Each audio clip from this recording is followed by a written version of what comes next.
It's a good time to have a war when it's not winter. Ask the Germans. No, no, it's not what you're thinking. It's Germany's energy dependence on Russian oil and gas. The global sanctions program.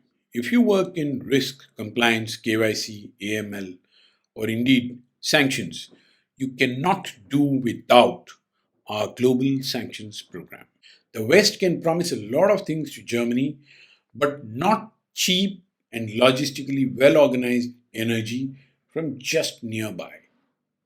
The Nord Stream 2 pipeline is one of those complete but not complete projects. It pipelines gas from Russia to Germany and Western Europe, not via Ukraine, bypassing Ukraine. The spat over Ukraine, which is playing out as we speak, has lots of flavors, shades, very deep history. There's some nice schoolyard stuff from that spat. Like, for instance, Putin, in a moment of boredom, perhaps shut off energy supplies to Ukraine one really cold winter, minus something. Putin is like, what's the use of having muscle if you don't use it?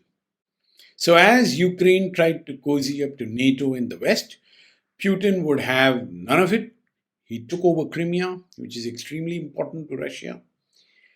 They have the Black Sea Fleet there, stationed in Sevastopol.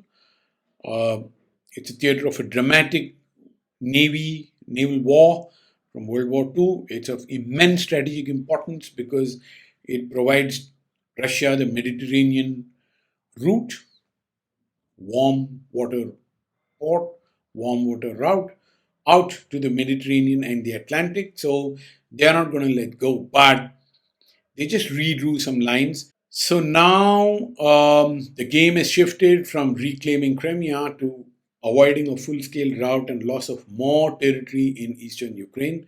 What's all this got to do with sanctions? The Russians are already sanctioned in many ways. You can't hang a man twice, right? But this is a big deal for Germany and the oil equipment suppliers, ask Halliburton, and others associated with Nord Stream 2. Supply to the Nord Stream 2 project, use of Russian gas, further work on that infrastructure are all caught up in this Gordian knot of US versus Russia. Throw in Ukraine for extra spice. It's hard to imagine in countries that go as cold as minus 40 that they have energy supply from next door, which means low cost, piped in.